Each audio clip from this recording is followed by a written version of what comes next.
Hey, so how do you make bar chords easy? It seems that is one of the things, that's kind of like a stage we get to. Once we have been playing the open string chords, which ring out really nicely, and then suddenly we can see that there are really chords that are hard to play without putting that bar across all the strings, right?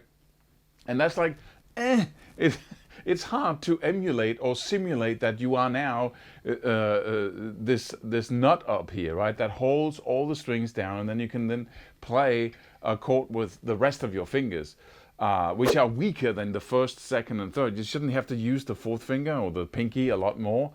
So there's a set of little challenges in there, but bar chords are not hard for the reason we think.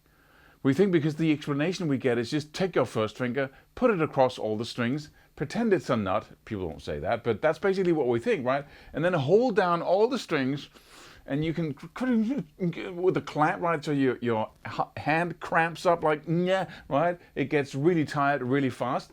And then you do the rest of the chord with your other fingers. And by the time you have everything ready to strum that chord, you're already, right?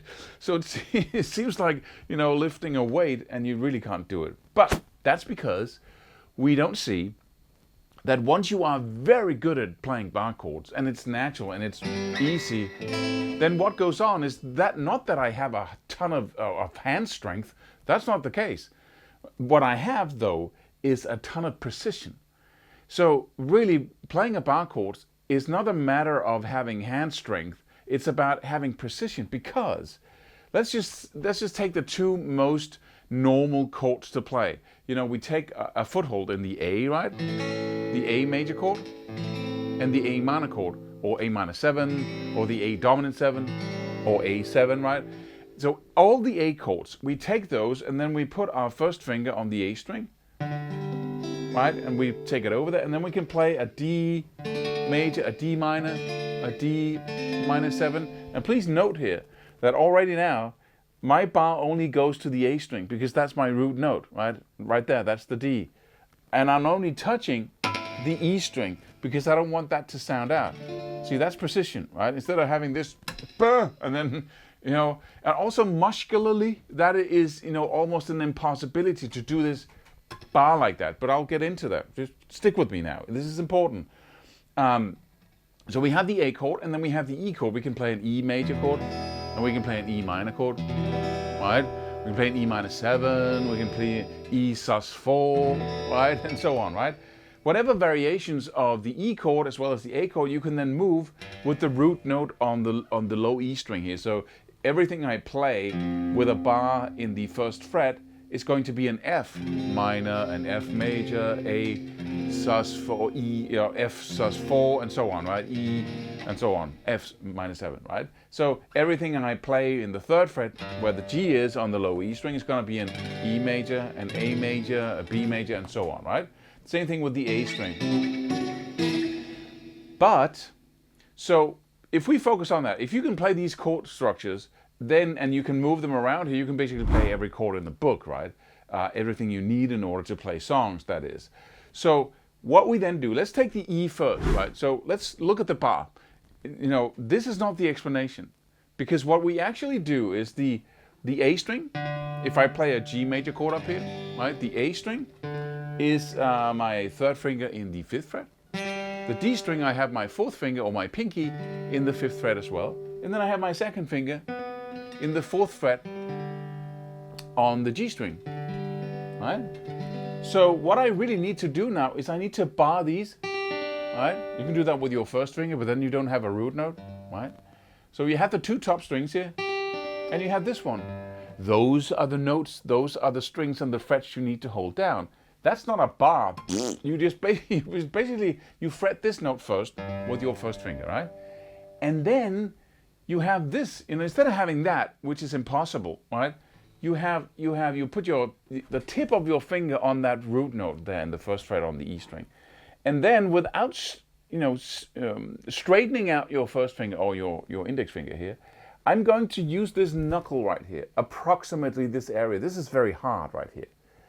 And I'm going to put that to the two top strings, and then I do like that. See, now I have something very, very effective. Instead of try to push my finger down with the soft area of the finger. I use my tip and then I clamp down. See, now when I'm holding on the back of the neck, this is like instead of doing this, which is exhausting, right? Trying to hold it down, I'm holding like this. It's like a clamp. It's like how would you perform the biggest pull? Would you do like this? This is a normal bar chord, right? Just see how hard I can squeeze that. Or would you go like that, right? This is much more effective, right? A crooked first finger and your thumb is much more effective, right? If you really want it to hurt, right? So when I do this, like instead of this, which is like, you know, holding out a barbell in a straight arm, it's much harder than going like that, right? So I push, and then I put down the side of my finger, right? Also, I can still bar the notes I'm playing with my other fingers. That's not the point. But basically, where I put the biggest kind of pressure is with the hard part of the side of my index finger and the tip, which are great. And the way to reach the two top strings with that is to go like that. If I do this, it's too long. If I do that, it's easy, right? So basically, it's like that. So this is the normal, right? The way we're told, the way I started doing it, right? This is what I want to do. And then I'm holding my first finger like that, basically in the middle of the neck, on the back of the neck, right? So I can practice that. I can go,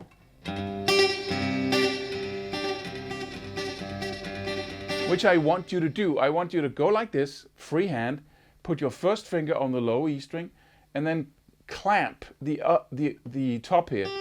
When I do this, I'm using no force. See? Now the finger is only in the back of the neck, if you can see it like that. I'm using no power. It's so easy because it's the hard part and it's the side, and I'm basically, yeah. So I would do that. I would say root note and then hit that with the knuckle there, right there at the side of it. You know, it hurts a little bit in the beginning because you're not used to playing with that side. But, you know, can you do that? And can you then go up and, let's say, hit the A string instead in the third fret? And then do the same thing. See, because I'm using precision now, the side of the, then suddenly it's not hard. What's hard is precision. It's actually doing the right movement, right? It's not an exhausting thing. So once I have that down, and again here we're separating the things we do. You first practice this. How hard can you go from not playing that to playing that? And I only ask you to do the root note and the two top strings, because when we then go to an A structure, right, then I don't need any of, you know, I only need the root note and the top note. That's not a bar. That's the same thing, playing two notes. It's the same finger playing two notes with this and with this, right? These 2 points. The same thing goes when I'm playing the two top strings, because this is a pretty wide area that's easy. So I'm not doing a bar.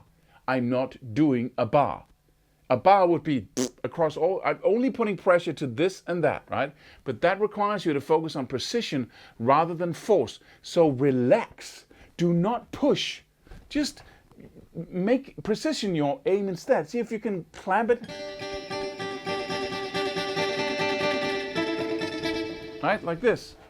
I'm not doing that thing. I'm just the two top strings with the knuckle on the side right there, right? Once I have that down, I can put my first finger to the root and I can practice that. If you're willing to do 5 straight minutes of this, only with the bar, every single day for a week, only 5 minutes, or for 2 weeks, then I promise you, you have your next challenge, which is basically playing those chords, right?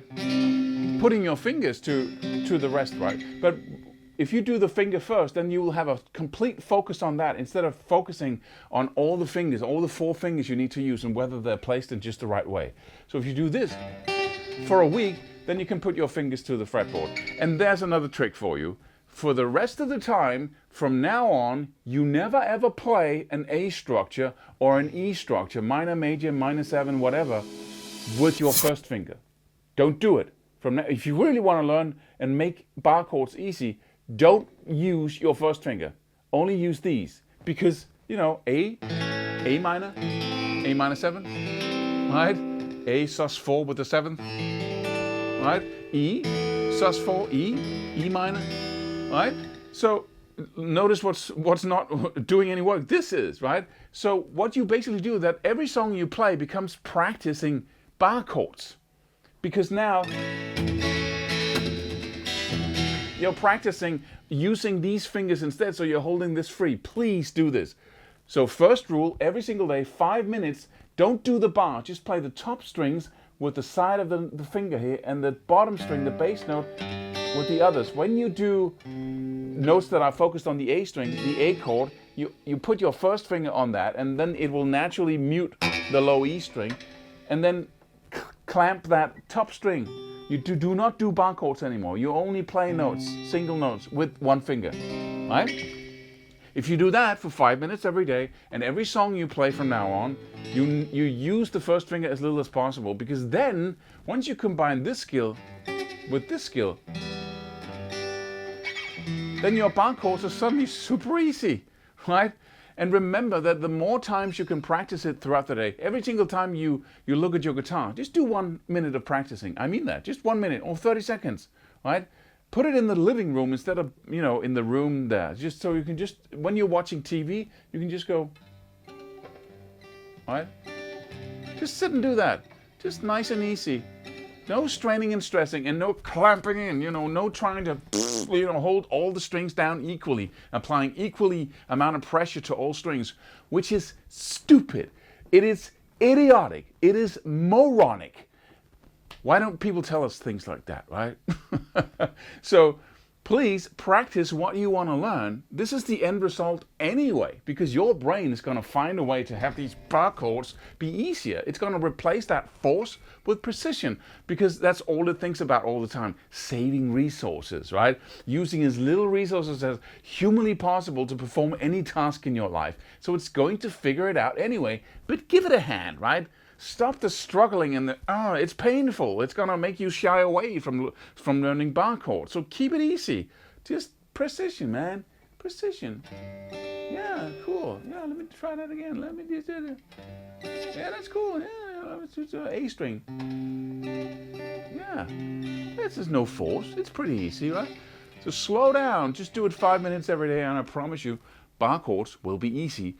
My name is Claus Levin, and I hope you watch the next video on these beginner lessons. You can check out the intermediate lessons as well, and the advanced for that matter. See what's coming in the future. And then I hope to see you in another video. Please subscribe. It really means something to me if you want to hit that button, because, you know, that number is helpful for me. I can do things with that number. The higher it is, the easier things are. See you in the next video.